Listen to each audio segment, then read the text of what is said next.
隔山师兄我，多谢师傅。我的招式，这对付用剑的好坏，转过来，不摇。Hey, oke guys, welcome back to Gnosis alias Cakradiva dalam pembahasan alur cerita yang udah kalian tunggu-tungguin. Alur cerita Donghua baru berjudul My Senior Brother is Too Strong part keempat ya guys ya. Seperti biasa sebelum masuk ke pembahasan episode kali ini, kita review dulu episode sebelumnya di mana Lu Shaoqing menyelinap ke pavilion bulan kembar untuk mencari catatan penting tentang berbagai artefak suci. Setelah menemukan catatan yang dicarinya, Shaoqing lanjut menghukum Zhou Jin dan sengaja membiarkan jiwa Jian keluar untuk menghabisinya. Akibat dari tindakan ini, Jian sempat dicurigai tetua Yu sebagai orang yang hendak berbuat jahat di pavilion bulan kembar. Nah, di episode kali ini kita akan melihat bagaimana Shaoqing berpura-pura lagi menjadi Jian dan terlibat huru-hara dengan mbah-mbah yang ingin menghabisi Jian. Gimana cerita selengkapnya? Langsung aja kita terobos satu. Selepas pulang dari pavilion bulan kembar, Jian Xiaoye dan Master Xiao kembali ke puncak Tianyu dan setibanya di sana Master Xiao menyampaikan rasa terima kasihnya kepada Jian karena telah menyelamatkan Xiaoyi. Tidak hanya itu, Master Xiao juga berpesan supaya Jian tidak buru-buru mencari keadilan dan mengalahkan kejahatan, tetapi harus lebih memfokuskan diri pada pemulihan lukanya. Selesai berkata-kata, Master Xiao menggunakan tali pengikat emas untuk mengikat Xiaoyi dan membawanya pergi ke puncak bulan Ruby. Setelah kepergian dua orang itu, Jian dikejutkan dengan kedatangan Master Xiao yang seketika langsung menanyakan alasan Jian keluar dan menggantikan Shaoqing dalam mengendalikan tubuh fisiknya. Begitu ditanya, Jian lantas menjelaskan kalau alasannya keluar adalah untuk menyelamatkan Xiaoyi yang hampir dibuat pindah alam oleh Zhou Jin. Jian juga mengadu kalau ia mendapati tubuhnya mengenakan topeng penguasa pasar hantu dan berada di gudang harta pavilion bulan kembar. Hal tersebut lantas membuat Jian menduga kalau Lu Shaoqing sengaja datang ke pavilion bulan kembar untuk mencari artefak magis. Mendengar perkataan Jian, Master Xiao tentu saja sangat terkejut sekaligus penasaran terkait tujuan Shaoqing datang ke pavilion bulan kembar sambil mengenakan topeng. Sama halnya seperti pemikiran Jian, Master Xiao juga akhirnya berpikir bahwa Shaoqing memang sedang mencari artefak magis hingga datang ke pavilion bulan kembar. Tapi terlepas dari pemikiran itu, Master Xiao meminta Jian untuk mengkonsumsi ramuan pil dan memintanya untuk tetap beristirahat total selama 24 jam. Berpindah ke pavilion Lingyin, saat ini Master Shu Dao tampak baru menerima kabar kematian Zhou Jin yang dikabarkan tewas di tangan Jian di pavilion bulan kembar. Dengan adanya kejadian itu, Dao Xuan jadi ingin menguji kekuatan Jian dan melihat perkembangan apa saja yang dimiliki setelah 10 tahun. Dao Xuan pun mengutus seorang mbah-mbah ke Akademi Puncak Tianyu untuk memancing Jian keluar supaya mau berduel dengan si mbah.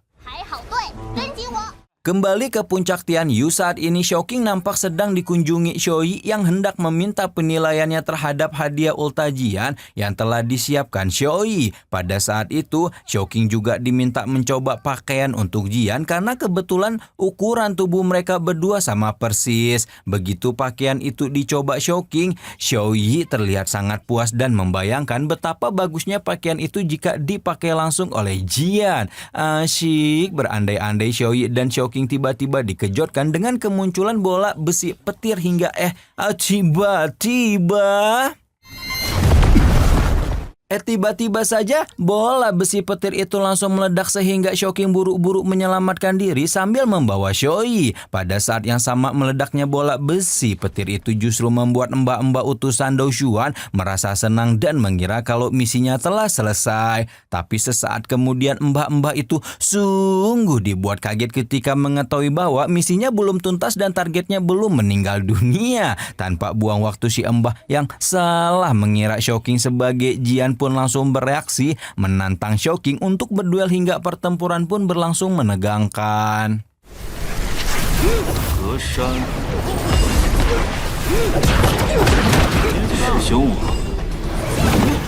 多谢师傅。我的招式。 Sementara Shouking dan Mbak Utusan sibuk berduel, Xiaoyi justru terlihat sangat cemas pada pakaian Jian yang masih dikenakan Shouking. Seketika itu juga Xiaoyi buru-buru memperingatkan Shouking supaya duelnya dengan si Mbak tidak sampai merusak pakaian yang merupakan hadiah ultah Jian. Pada saat yang sama peringatan Xiaoyi itu malah membuat Mbak Utusan mencap Shouking sebagai pria-pria takut istri sehingga Shouking terpaksa harus menegur Xiaoyi dan memintanya untuk tidak banyak cincong. Usai menegur Xiaoyi, Shouking lanjut melawan Mbak Utusan hingga akhirnya 转过来，不可能！ usai mengalahkannya, Shouking lantas memuji semua tindakan Mbak Utusan yang telah menggunakan bahan peledak gunung petir, seni bela diri faksi Qiantian, teknik angin petir faksi Suan, serta teknik pedang selama berduel barusan. Usai memuji, Shouking hendak mengungkap identitas asli Mbak Utusan untuk mencari tahu dari mana ia berasal. Tapi ketika Shouking menggunakan teknik mencari jiwa untuk melacak asal-usul Mbak Utusan, dia tiba-tiba dikejutkan dengan tindakan nekat si Mbah yang menelan ramuan pil penghancur jiwa pemberian Daosuan. Mendapati tindakan nekat Mbah Utusan, Shouking jelas saja sangat terkejut, tetapi setelahnya dia juga jadi mengerti bahwa di luar sana ada banyak sekali orang yang mengincar nyawa Jian. Sementara Shouking memahami hal tersebut, Xiaoyi justru nampak sangat terkesan dengan teknik terakhir yang digunakan Shouking yang berhasil menumbangkan Mbah Utusan dalam waktu sesingkat-singkatnya. Tertarik dengan jurus pamungkas barusan, Xiaoyi lantas membujuk Shouking supaya mau mengajarkan teknik itu kepadanya. Walaupun dia dikenai syarat menanggung semua biaya perbaikan halaman yang rusak akibat duel barusan. 不干什么？ Di sisi lain, tindakan nekat Mbak Utusan yang menelan pil pemusnah jiwa ternyata dapat dirasakan oleh Master Pavilion Lingjin Su Daosuan, sehingga dia bisa membuat prediksi sendiri tentang tingkat kekuatan yang dimiliki Jian saat ini. Dengan ditelannya pil pemusnah jiwa pemberiannya itu, Master Daosuan jadi menduga kalau saat ini kekuatan Jian sudah pulih sebanyak 30%. Beralih ke tempat lain, saat ini Master Xiao sedang mengunjungi kediaman Master Shao Cheng untuk membahas tentang Jian yang belakangan terseret dalam berbagai kasus. Dikarenakan keterlibatan Jian dalam kasus-kasus itu dirasa sangat aneh, Master Xiao sampai diduga bahwa Master Xiao juga memiliki peran penting dalam terjadinya kasus-kasus tersebut. Tapi setelah mendengar perkataan Master Xiao, Paman Xiaoyi itu mulai dapat menebak bahwa keterlibatan Jian dalam kasus-kasus itu disebabkan oleh murid kedua puncak Tian Yu. Namun belum sempat tebakannya terkonfirmasi, Master Xiao malah diminta untuk tidak banyak cincong dan hanya perlu mengamati saja. Astagfirullah. 不就知道了。 Menuruti permintaan Master Xiao Cheng, Master Xiao lantas meninggalkan ruangan sedangkan Xiao Cheng sendiri mendapat kunjungan lain dari murid keduanya alias Lu Xiaoqing. Dalam kunjungannya kali ini, Shouking menjelaskan tentang alasan jiwa Jian keluar saat berada di pavilion bulan kembar. Akan tetapi semua penjelasan Shouking langsung dibantah oleh Master Xiao yang malah mengungkapkan trik licik Shouking yang sengaja menjebak jiwa Jian untuk keluar. Saat itu juga Master Xiao menyampaikan hasil analisanya bahwa Shouking sempat terlibat kerjasama dengan Zuo Jin. Namun karena takut ketahuan oleh Xiaoyi, Shouking terpaksa membiarkan Jian keluar hingga menghabisi Zuo Jin. 没错。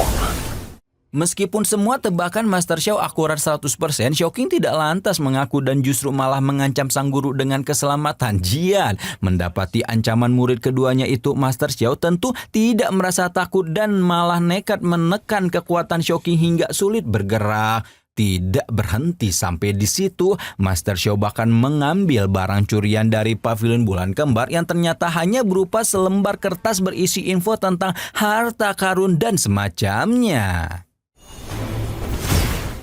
Setelah selembar kertas curian itu ketahuan, Shouking lantas mengatakan bahwa ia tidak perlu menunjukkan catatan seperti di kertas itu kepada gurunya. Dengan cepat Shouking lantas mengambil kembali kertas tersebut sambil memperingatkan supaya gurunya berpikir 2 kali sebelum bertindak sesuatu untuk mengadilinya. Karena terlanjur kesal, Shouking bahkan menegaskan kalau dirinya berani mati untuk membela negeri sendiri demi kebenaran yang ia pertahankan. Untuk menemui Master Xiao, Xiaoqing nampak pergi menuju suatu tempat dan menyadari kalau dirinya diikuti oleh seorang pria suruhan dari Master Xiao. Meski sadar dibuntuti, Xiaoqing tetap pura-pura tidak tahu dan sengaja membiarkan orang suruhan itu mengikutinya hingga ke resto Jujian. Setibanya di resto tersebut, Xiaoqing langsung menikmati berbagai hidangan yang disajikan sembari mendengarkan gosip terupdate tentang insiden di pavilion bulan kembar. Selain Xiaoqing, orang suruhan Master Xiao juga nampak serius mendengarkan rumor pavilion bulan kembar yang disampaikan segelintir pengunjung di meja lain. 放屁！明明是 Tepat ketika seorang pengunjung resto dengan yakin mengatakan bahwa insiden di pavilion bulan kembar disebabkan oleh Master Xiao Cheng, Xiaoqing tiba-tiba ambil tindakan dan sengaja menyerang si penebar rumor palsu. Serangan Xiaoqing jelas saja membuat semua orang kaget dan ketakutan, terlebih lagi ketika murid kedua puncak Tian Yu itu mulai menyerang para penggosip lainnya satu persatu. Saking kesalnya, Xiaoqing bahkan memarahi si penebar rumor palsu dan mendesaknya untuk memberitahu siapa orang yang telah menyuruhnya menyebarkan berita bohong. Tapi karena orang tersebut bersikeras menutup mulut, Xiaoqing pun terpaksa menghabisinya di depan semua orang.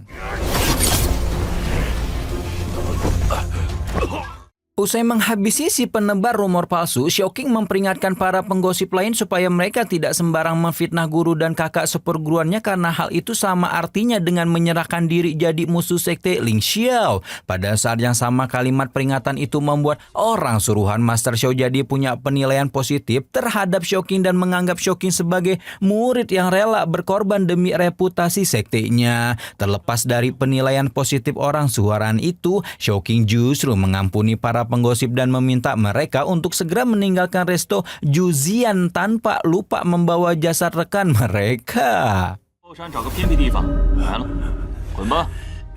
Selesai mengurusi para penggosip itu, Xiaoqing menyerahkan sejumlah uang untuk membayar semua makanan yang sudah ia pesan. Setelahnya, Xiaoqing lantas menanyakan beberapa info penting pada pemilik resto sambil menunjukkan selembar kertas curian yang diambil dari pavilion bulan kembar. Begitu kertas itu dibaca, pemilik resto lantas memberitahu kalau dirinya sama sekali tidak pernah mendengar informasi apapun yang tertulis dalam catatan tersebut. Akan tetapi pemilik resto itu penuh mendengar bahwa di pavilion Ling Yin terdapat sebuah harta karun yang disebut peta formasi Ling Yin, di mana formasi itu diyakini bisa menemukan jejak segala sesuatu di dunia.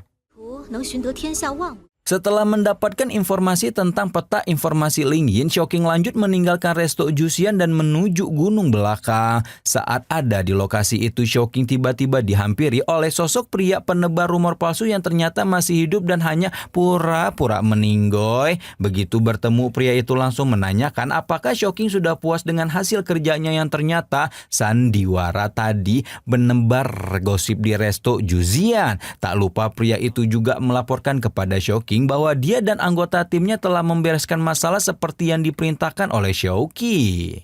要买我的人，大人。 Menanggapi perkataan pria penebar gosip, Xiaoqing lantas memberikan penilaian bahwa dirinya sangat merasa puas atas semua sandiwara yang telah dimainkan pria tersebut. Xiaoqing juga memuji kalau hasil kerja pria itu sangat rapi dan tidak meninggalkan jejak kecurigaan. Padahal mereka baru bekerja sama lagi setelah 10 tahun terakhir. Dan terakhir, Xiaoqing memastikan kondisi cedera yang dialami oleh pria itu akibat penyerangan sewaktu di resto.